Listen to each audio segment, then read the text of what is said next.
Buenas tardes amigos, soy Carla Díaz y como cada semana estoy junto al profesor Javier Salazar. Esta semana es diferente ya que trae una buena propuesta, que es una sugerencia de un seguidor. Este seguidor le sugirió, valga la redundancia, al profesor Javier hablar sobre la coma juanina. Un tema bien tocado, bien polémico, así que, ¿cómo estás, Javi? Bien, ¿y tú, Carla? Gracias nuevamente por la invitación aquí a tu canal. Y bueno, vamos a buscar responder hoy a esa gran pregunta referente a lo que se conoce como la coma juanina. Esperemos a ver qué podemos hacer allí hoy, el día Oye, de hoy. Javi, ¿por qué la coma juanina da tanto que hablar? ¿Por qué es tan polémico ese tema?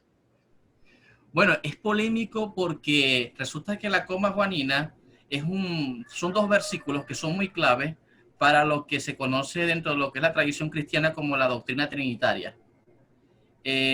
La coma juanina es una especie de glosa, que lo vamos a ver ahorita, y obviamente todo lo que la doctrina trinitaria del cristianismo utiliza la coma juanina como su base textual para decir de que el Padre, Hijo y el Espíritu Santo son una sola cosa desde el punto de vista como sustancia. Entonces, hoy vamos a ver un poco acerca de dónde nace lo que es el tema de la coma juanina, quiénes utilizan la coma juanina, en qué momento la coma juanina es insertada dentro de los manuscritos, si realmente la coma juanina pertenece a los manuscritos más antiguos o son manuscritos mucho más modernos. Y el tema es bastante interesante. Yo sé que les va a gustar mucho nuestras personas que nos siguen. Excelente, ya entonces le damos compartir pantalla, Javi. Sí, claro. Bueno, hoy aquí en la tarde, aprovechando, estoy haciendo aquí en este momento estoy haciendo un Instagram Live a todas las personas que nos están siguiendo a través de Instagram, a Dani, aquí estamos, saludos. Aprovecha de Y dar tu bueno, vamos a Instagram comenzar. para que te Sí, puedan seguir. Aprovecha de dar tu Instagram. ING Javier Salazar. Ok, ahí en la edición lo ING Javier pasamos Salazar. por encima de la pantalla. Sí. Ok, el tema de hoy, la coma juanina o la coma juánica. Hay una pregunta y una interrogante. ¿Es una glosa añadida o realmente pertenece al original? Eso es lo que vamos a ver hoy.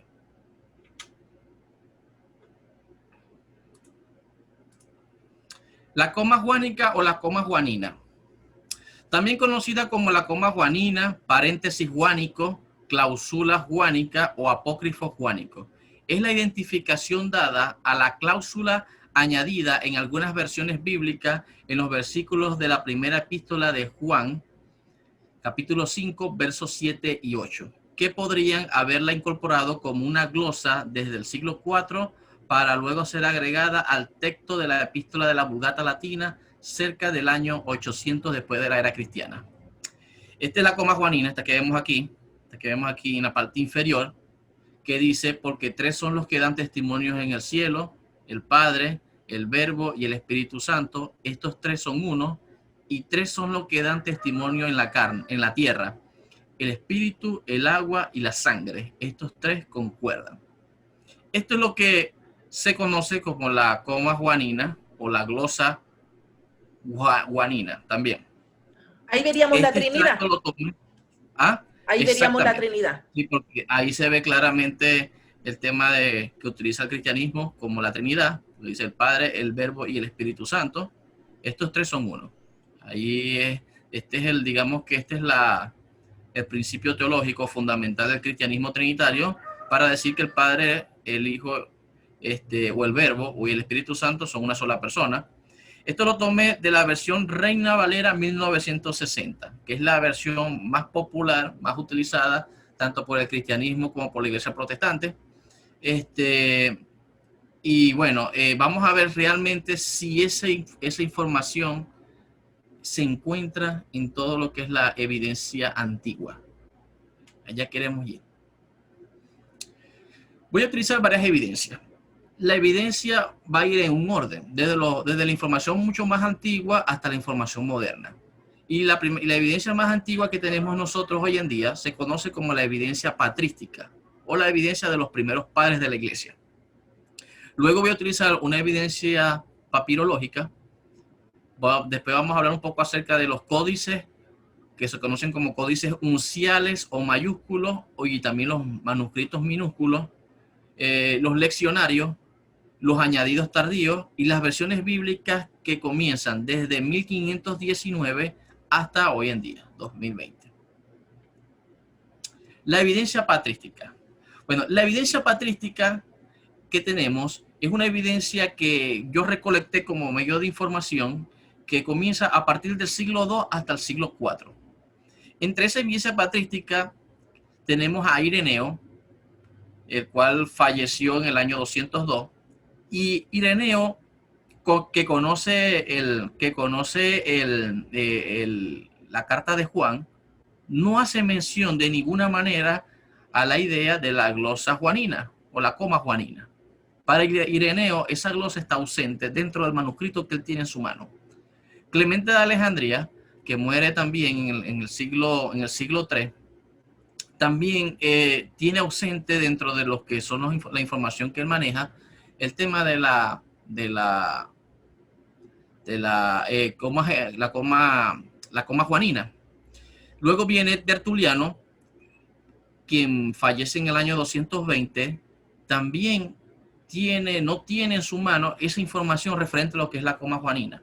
Y aquí en Tertuliano yo me quiero detener, porque en clases anteriores, creo que fue unas 3 o 4 clases anteriores, hablamos un poco acerca de que Tertuliano, no sé si ustedes recuerdan, Tertuliano es el primer teólogo que cita una idea de la Trinidad en uno de sus documentos y que se conoce como la tríada. La tríada. Pero fíjense algo, Tertuliano, quien maneja la idea de una tríada, Padre, Hijo y Espíritu Santo, tampoco tiene en sus manos ninguna información referente a la coma juanina. Hipólito de Roma, que es otro trinitario más, vamos a decirlo así, tampoco tiene en su mano información referente a la coma juanina. Orígenes, el gran teólogo Orígenes del siglo III, tampoco tiene en mano ninguna información de la coma juanina.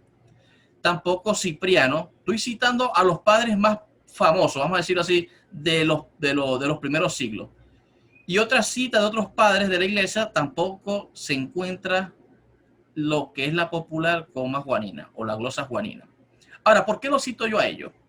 Porque dentro de la información que ellos manejan, cristiana, ellos son de la idea, vamos a decirlo así, ellos son de los que manejan una idea de Padre, Hijo y Espíritu Santo.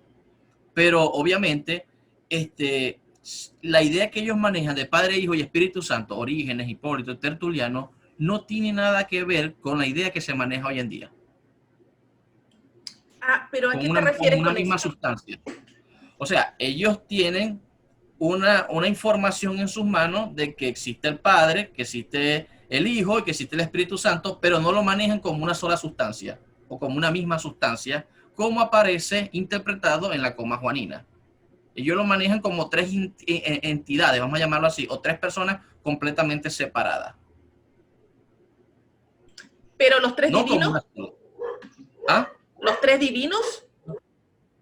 Bueno, 3 divinos para esa época todavía no se tienen bien en claro, porque resulta que en el año 323 o 324 o 320, porque hay varias fechas que dentro de la historia que no estaban bien concretas, ocurre lo que se conoce como el Concilio de Nicea.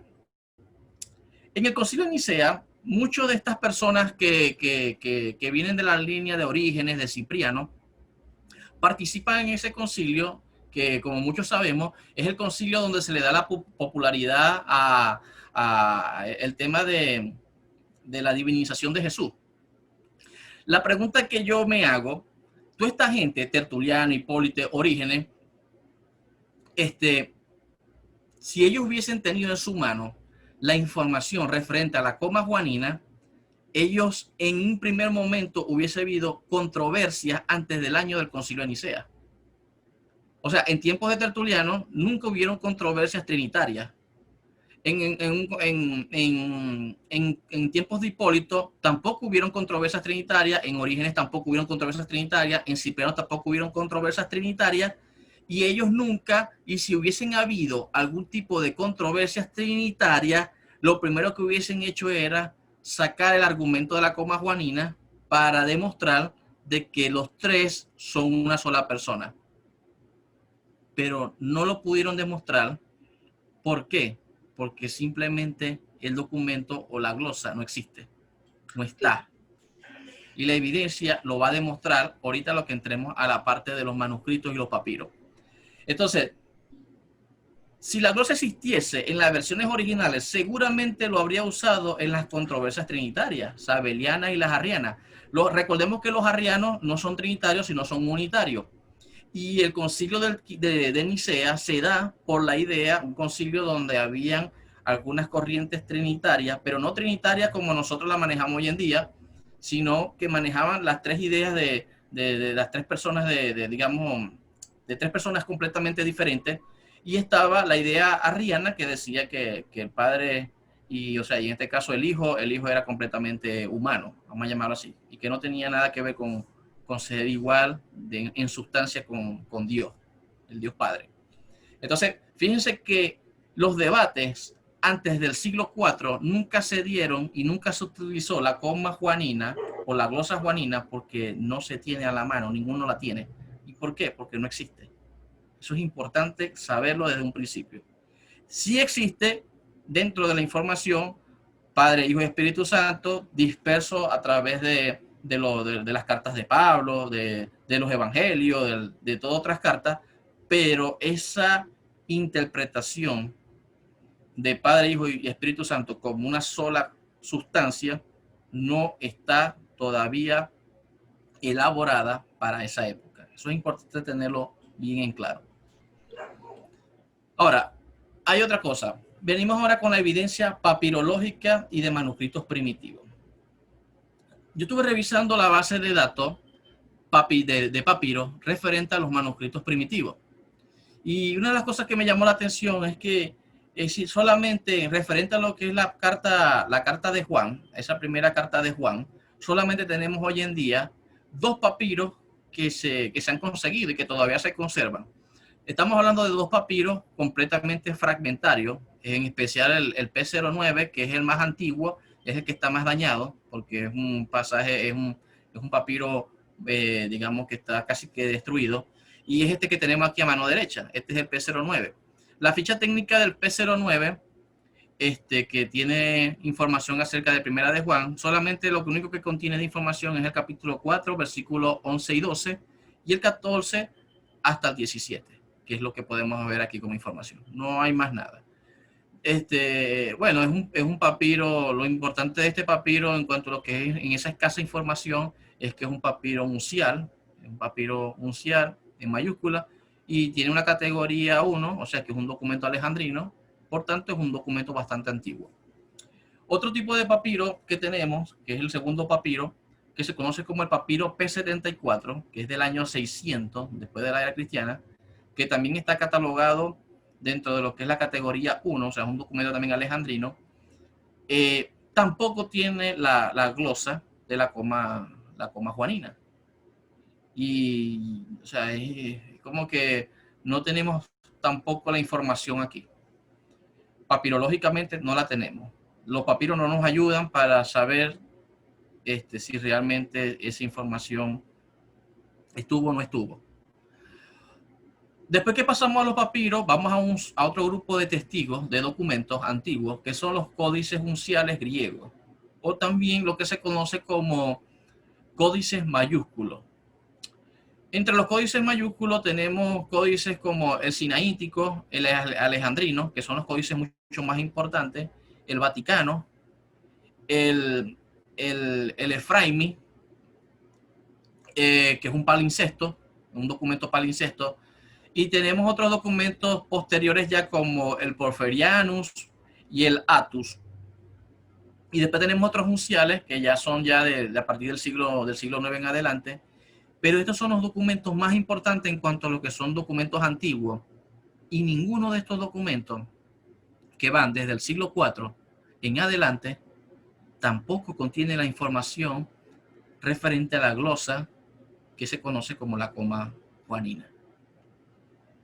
Y bueno, y eso es bastante interesante porque aquí estamos hablando ya de documentos que son relativamente contemporáneos al Concilio de Nicea, pero que todavía, aunque ya estaba definido Jesús como una idea de divinización, pareciera que todavía no estaba concretada la idea de tres son uno como una misma sustancia todavía posterior al Concilio de Nicea. Esa información todavía no está asimilada teológicamente hablando. O sea, ya Jesús sí tiene características de divinidad, pero no es una sola cosa, vamos a decirlo así, teológicamente definida con el Padre y el Espíritu Santo. Todavía siguen los tres separados. Sí, solamente que ya Jesús ya entró en una categoría de divinización. Eso sí hay una diferencia. Antes Jesús no tiene esa categoría de divinizado desde el punto de vista de Dios, o sea, de que Jesús ya es Dios ahí.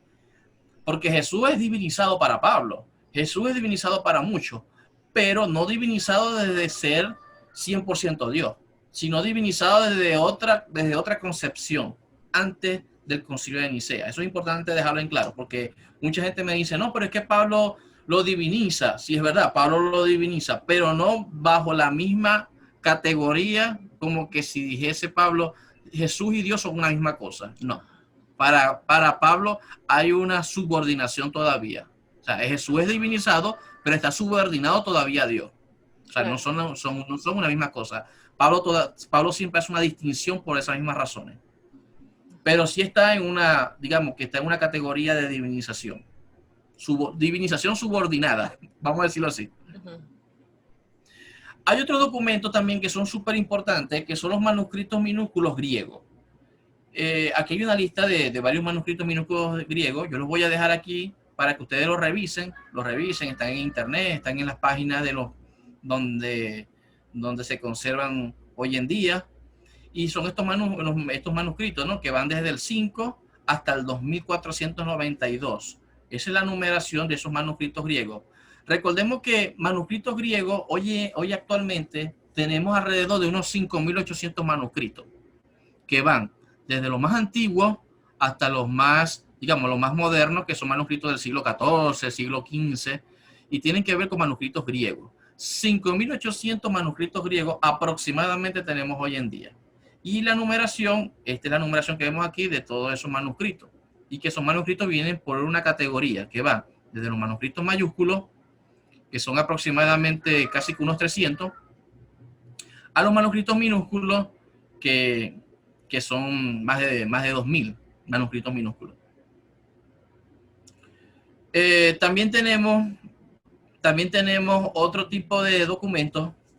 No lo agregué dentro de la lámina, pero voy a hacer mención de ellos, que son los leccionarios. ¿Qué son los leccionarios? Los leccionarios son documentos también antiguos que se comenzaron a elaborar a partir del siglo IX en adelante, donde se hacen comentarios referentes a los documentos ya canónicos. Por ejemplo, hay leccionarios que hablan solamente de los evangelios y hacen comentarios de la interpretación que ese leccionario le puede dar a X evangelio, a X carta, etc.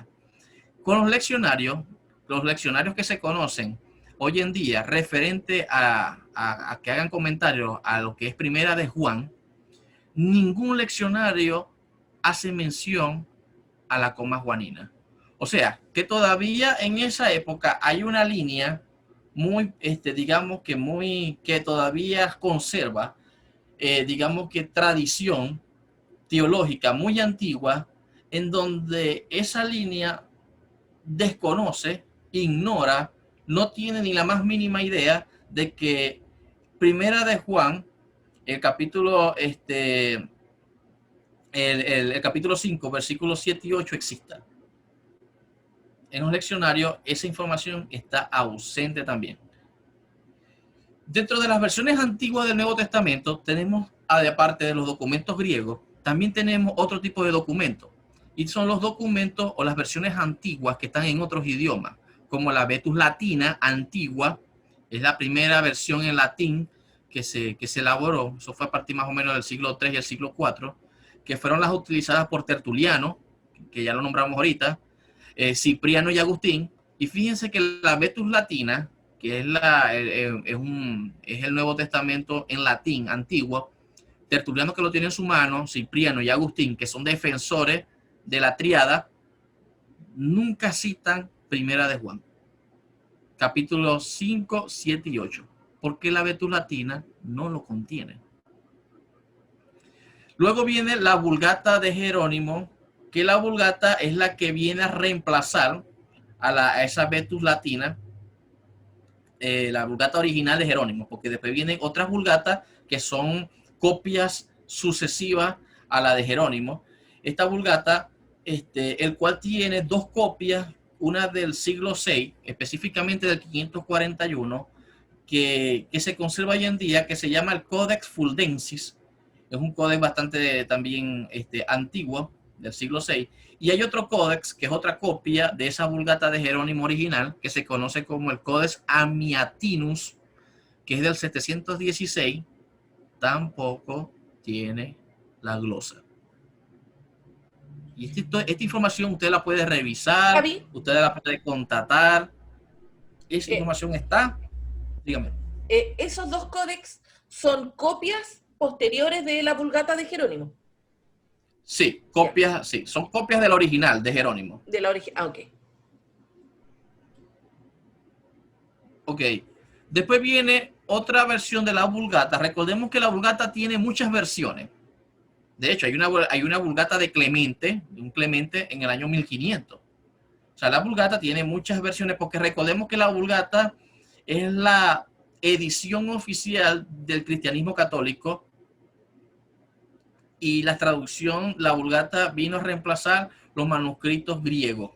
La información que estaba en griego se transcribió ahora en latín, y como el latín era, digamos que era la lengua oficial y religiosa del catolicismo, entonces la Vulgata pasó a ser la versión oficial.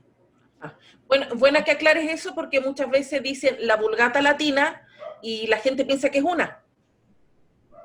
No, la Vulgata es como Reina Valera, El Oso, 1909, 1900, y todas esas son revisiones y actualizaciones, y con la Vulgata también sucede lo mismo.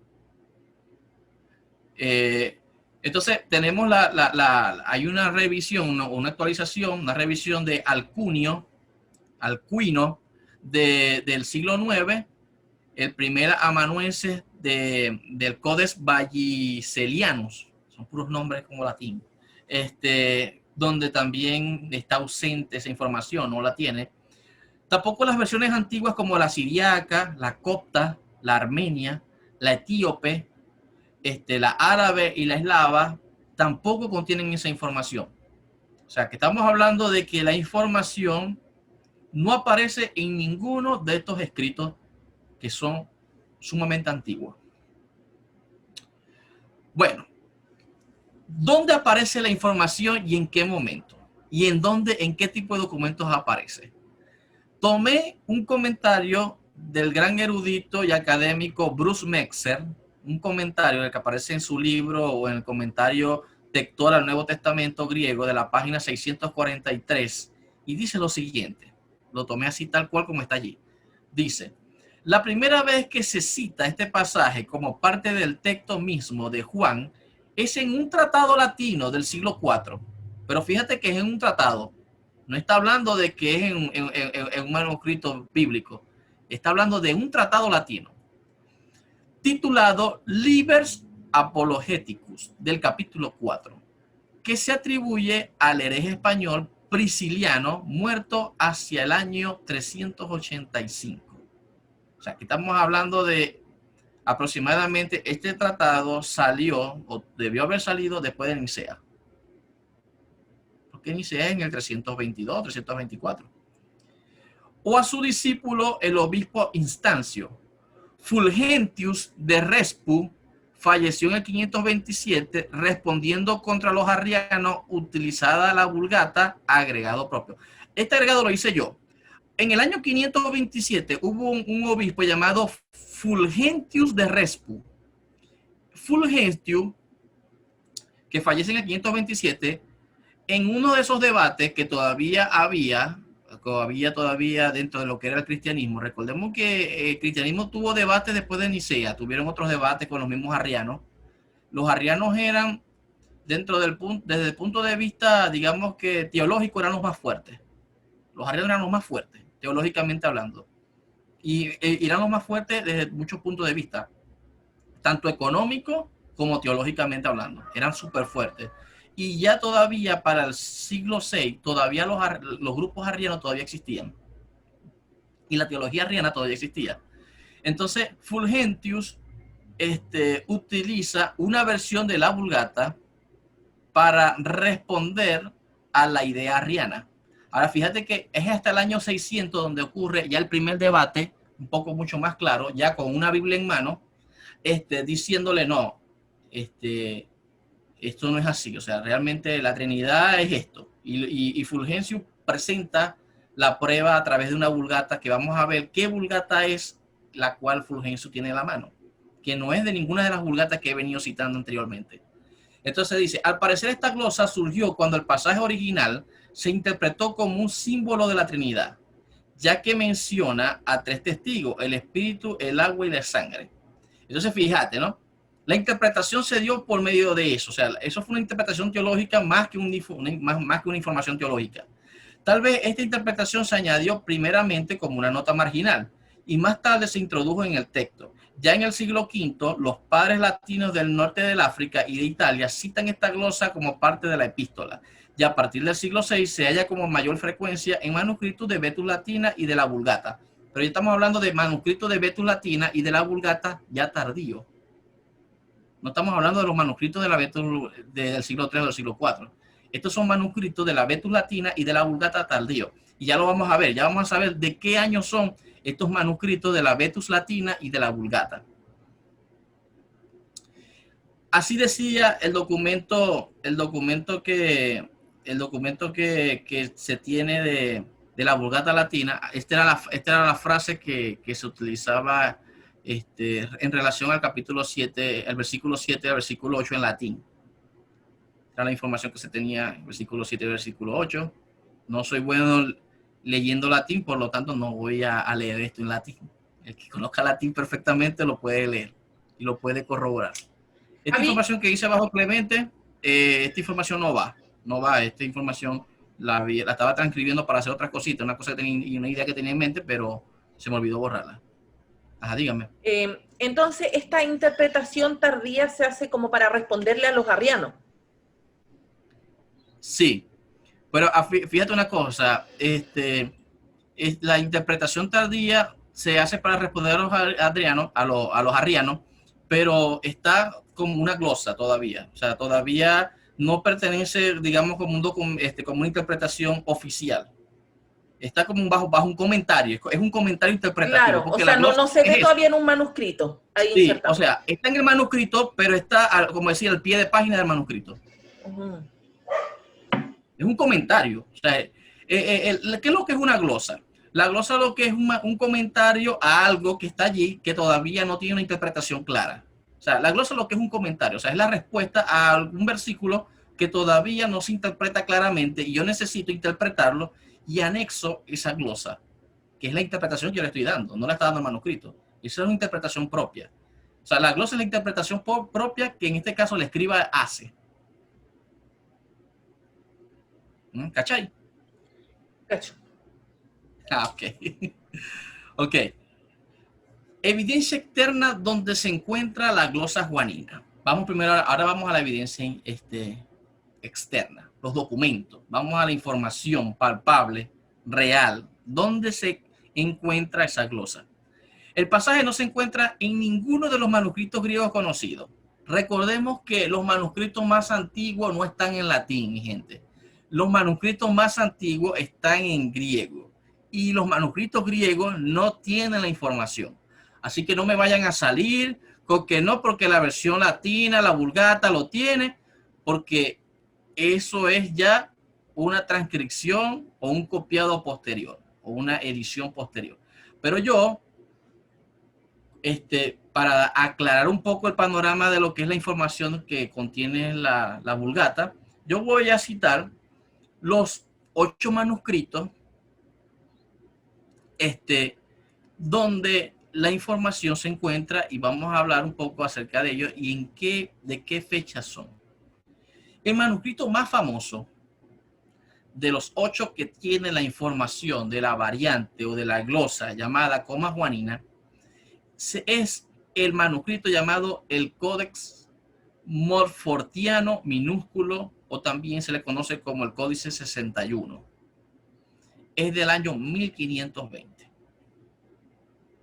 Ahora fíjense que ese códex yo lo resalté, y yo lo resalté por algo muy en particular. Después viene otro códice, otro manuscrito que se llama el 629, también tiene otro nombre, se llama Ottoniano, que es también del siglo XV. Están otros manuscritos con otros añadidos, que es el 88, 221, 429. Ahí dejo la información para que ustedes lo revisen. 636, 918 y el 2318. Ahí está la información, están los siglos, están los nombres de los códices, los pueden googlear, los pueden revisar. Están en la internet. Ahí está toda la información que existe hasta hoy en día. No hay otra información.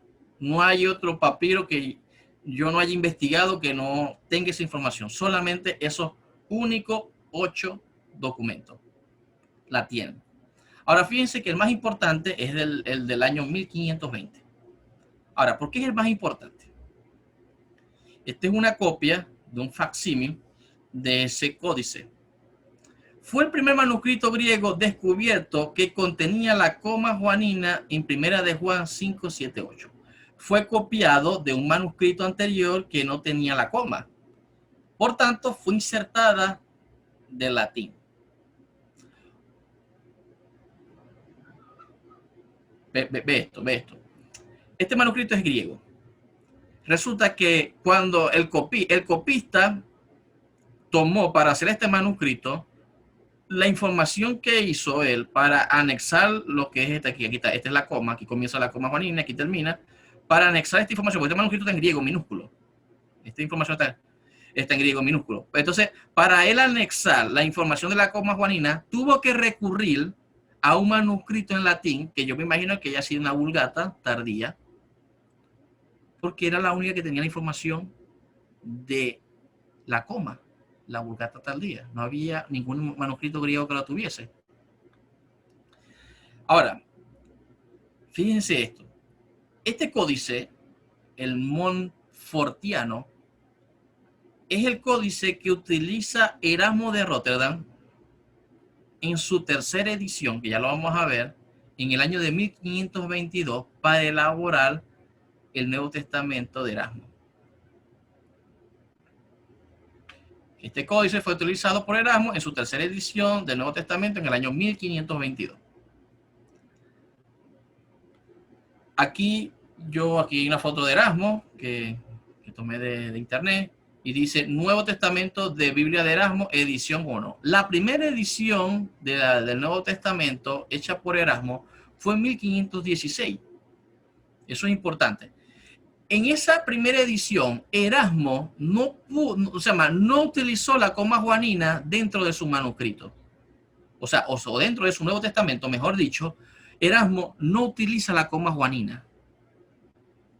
Está ausente la coma juanina en esa primera edición, o la edición original de Erasmo, en el año 1516. Erasmo utilizó muchos manuscritos tardíos que van del siglo XI, siglo XII en adelante, y los manuscritos que utilizó, ninguno de esos manuscritos contenía la coma juanina. Luego, en el año 1519, hubo una segunda edición del Nuevo Testamento que se llama la edición del año 1519 de Erasmo. Pero fíjate algo, en el año de 1519, Erasmo tampoco utiliza la coma juanina dentro de la información referente a Primera de Juan, capítulo 5, versos 7 y 8. O sea, el capítulo 7 y 8 no está en la segunda edición de Erasmo de 1519.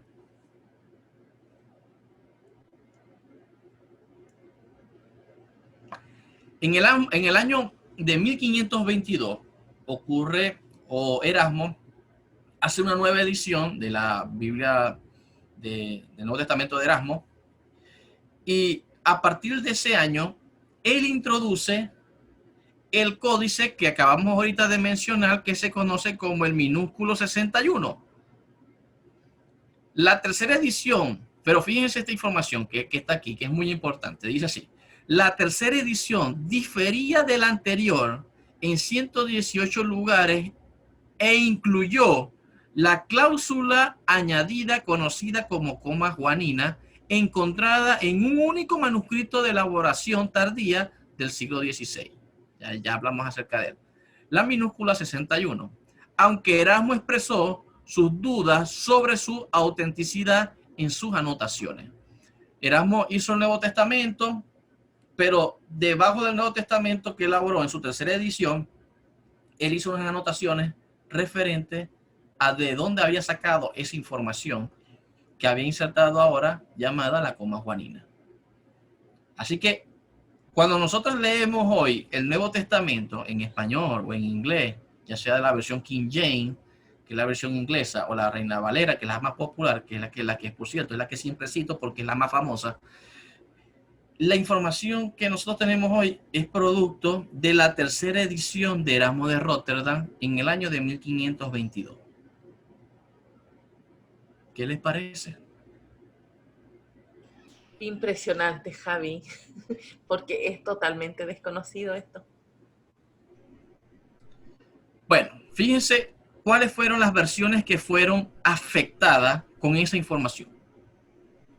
La versión de Lutero en 1534 en alemán, la francesa, una versión, la de Olivetan del 1535, Reina Valera 1602.